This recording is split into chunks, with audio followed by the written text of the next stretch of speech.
Wild life protection in Telangana, వన్యప్రాణుల రక్షణ. ఈ వీడియోకి సంబంధించిన డేటా మనం Telangana forest department and tiger research నుంచి తీసుకోవడం జరిగింది. తెలంగాణలోని మొత్తం ఏరియా లోపల 24% ఆఫ్ ల్యాండ్ వచ్చేసి ఫారెస్ట్తో కవర్ చేయబడింది. తెలంగాణ లోపల మొత్తం 12 ప్రొటెక్టెడ్ ఏరియాస్ ఉన్నాయి. అందులో 3 national parks, 7 wild life sanctuaries, 2 tiger reserves ఉన్నాయి. తెలంగాణలో 3 జాతీయ ఉద్యానవనాలు, 7 వన్యప్రాణుల అభయారణ్యాలు, 2 టైగర్ రిజర్వ్స్ ఉన్నాయి. వీటన్నిటికీ వచ్చేసి మనకు legal base wild life protection act 1972. Project tiger వచ్చేసి 1973లో స్టార్ట్ చేయడం జరిగింది.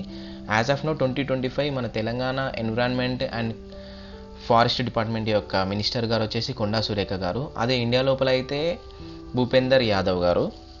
నెక్స్ట్ మన ఫస్ట్ టైగర్ రిజర్వ్ వచ్చేసి కవలా టైగర్ రిజర్వ్, మంచిర్యాల నిర్మల్ డిస్టిక్లో ఉంది. Northern part of Telangana, north eastern part ఇది ఓల్డ్ ఆదిలాబాద్ డిస్టిక్. గోదావరి ఈ టైగర్ రిజర్వ్స్కి ఒక సైడ్ ఉంటే ఇంకో సైడ్ వచ్చేసి మహారాష్ట్రతో బార్డర్ షేర్ చేసుకుంటుంది. గవర్నమెంట్ ఆఫ్ ఇండియా 2012లో దీన్ని టైగర్ రిజర్వ్గా డిక్లేర్ చేసింది. నెక్స్ట్ వచ్చేసి ఆమ్రాబాద్ టైగర్ రిజర్వ్, ఇది వచ్చేసి మనకు నాగర్ కర్నూల్ అండ్ నల్గొండ డిస్ట్రిక్ట్స్లో ఉంటుంది. ఇది వచ్చేసి నల్లమల్ల హిల్స్ ఈస్టర్న్ ఘట్స్లో ఉంటుంది. ఇక్కడ చెంచు ట్రైబ్స్ చాలా ఎక్కువగా మనకు పేరు అనిపించింది. 2023 ఆ టైంలో మన తెలంగాణ గవర్నమెంట్ అక్కడ యురేనియం మైనింగ్ చేద్దామని చెప్పి ప్లాన్ వేశారనమాట. కాకపోతే అప్పుడు బాగా స్ట్రైక్స్ అవి ఇవ్వడం వల్ల అది అప్పుడు ఫేమస్ అయిపోయింది. చెంచు ట్రైబ్స్ ఆ ఏరియాలో బాగా కనిపించే కమ్యూనిటీ. నెక్స్ట్ వచ్చేసి ప్రాణహిత వైల్డ్ లైఫ్ శాంచురీ, ఇది వచ్చేసి మంచిర్యాల డిస్టిక్లో ఉంది, నియర్ ప్రాణహిత రివర్. ఇక్కడ వచ్చేసి మనకు కృష్ణ జింకలు బాగా కనిపిస్తాయి. మీకు కనిపిస్తుంది కదా ఇక్కడ ప్రాణహిత వైల్డ్ లైఫ్ శాంచురీ, ఈ ఏరియాలో ఉంటుంది Pranahita wild life sanctuary. Next వచ్చేసి శివరాం వైల్డ్ లైఫ్ శాంచురీ, ఇది వచ్చేసి గోదావరి రివర్. ఇక్కడ వచ్చేసి మార్ష్ క్రోకడైల్స్ ఎక్కువగా కనిపిస్తాయి. మంచిర్యాల అండ్ పెద్దపల్లి డిస్టిక్స్లో ఈ ఏరియా ఉంటుంది. Eturnagaram wild life sanctuary, Mulugu district, oldest sanctuary in Telangana, established in 1952. ఈ ఏరియాని 1952 లోపల ఎస్టాబ్లిష్ చేయడం జరిగింది. ఇక్కడ కోయా ట్రైబ్స్ ఉంటారు. మీకు ఇంకొకటి ఏంటంటే ఏటునాగరం వైల్డ్ లైఫ్ శాంచురీ లోపల సమ్మక్క సారలమ్మ జాతర అంటే మన మేడారం జాతర అక్కడే జరుగుతుంది. ఇంకా ఏటునాగరం లోపల టైగర్స్ కోసం ప్రొటెక్షన్ అక్కడ బాగా జరుగుతుంది. నెక్స్ట్ వచ్చేసి Pakala wild life sanctuary, Mahabubabad, it is a significant area for birds watching. మనకు పాకాల వైల్డ్ లైఫ్ శాంచురీ వచ్చేసి మ్యాన్మేడ్ లేక్ అనమాట.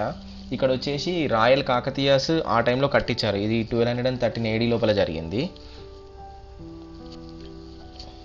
కిన్నెరసాని వైల్డ్ లైఫ్ శాంచురీ, ఇక్కడ కిన్నెరసాని రివర్ నుంచి కిన్నెరసాని వైల్డ్ లైఫ్ శాంచురీ అని చెప్పి పేరు వచ్చింది. ఇది వచ్చేసి మనకు కొత్తగూడెం డిస్టిక్లో ఉంది. Manjira wild life sanctuary, Manjira river, ఇది ఈటంగా మ్యాన్మేడ్ రిజర్వాయరే. ఇక్కడ వచ్చేసి మనకి ఇది హైదరాబాద్కి వాటర్ ప్రొవైడ్ చేస్తుంది. మంజీరా రివర్ ఉంటుంది. మంజీరా వచ్చేసి గోదావరి నది యొక్క ఉపనది, ట్రిబ్యూటరీ ఆఫ్ గోదావరి. ఇది వచ్చేసి Manjira wild life and birds sanctuary, Sangareddy డిస్టిక్లో ఉంది. Manjira wild life sanctuary, Sangareddy district.